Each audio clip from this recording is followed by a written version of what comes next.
Hi, I'm Anaya Watson, and as a kid, I was always fascinated with the brain, and I thought it was so fascinating that our body holds something that holds our memories, our thoughts, and controls our movements. So, neurology is the study of the structure and the functioning of the nervous system and the brain.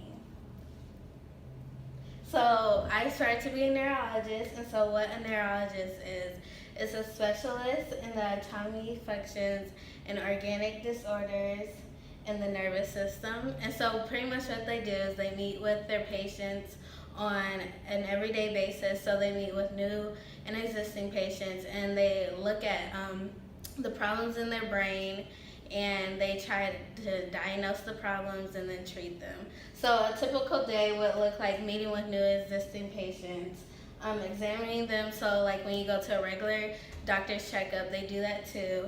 And then also using machines to look for brain dysfunction. So using MRAs and PET scans and things like that. And they don't usually do this on a regular day, but they also work in research labs and all that with other neurologists and people in the medical field. And then they also have to do a lot of paperwork for their patients, and they work over 40 hours a week. So to start my journey to be a neurologist, I have to earn my degree in science. So I can major in neuroscience, biology, chemistry, as long as I get a degree, and that's going to be 4 years at GSU. And then I have to go to medical school, and to get into medical school, I have to take the medical test and pass that. And so medical school is 4 years also, but they split up in 2 parts. So first 2 years I'm going to be in labs doing coursework, and the next 2 parts it's going to be more practical work. So working with people who are in my field of interest and also doing labs surrounded around that. My third step is also to get an internship, and that should be a 1-year internship. So it could be in a facility that has to do with neurology, or most likely it will be in a hospital. And so in the internship, I'll usually be working with people in other medical fields, just learning about what they do. And then my fourth step is residency, and that's 3 years. And so in residency, I'm doing more hands-on work. I'm working with medicine. I don't have to be supervised, and I'm pretty much doing what I want to do. And then my fifth step is fellowship, and that's 1 to 8 years, depending on what program I enter into.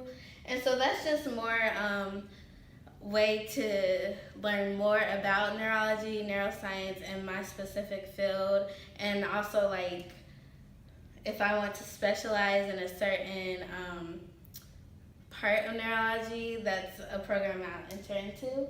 And then 6 is also continue my education, and since I'm going to be a doctor, it's important that I continue my education because the science field is always changing. So although being a neurologist takes a lot of years of education, it's beneficial because the salary, the median salary in Atlanta is $238,778, and it ranges from $200,000 to $300,000 without bonuses. And then also neurologists are very demanding now because we have an 11% shortage, and by the year 2025 there's going to be a 19%. So I'm guaranteed to get a job. So my next 4 years at Georgia State would pretty much look like me just doing my basic science classes for my first 2 years, but then getting to my classes that are going to help me get to my future career.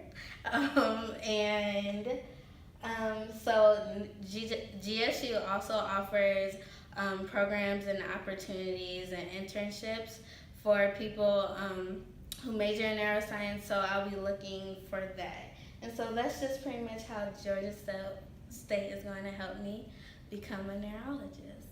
Thank you.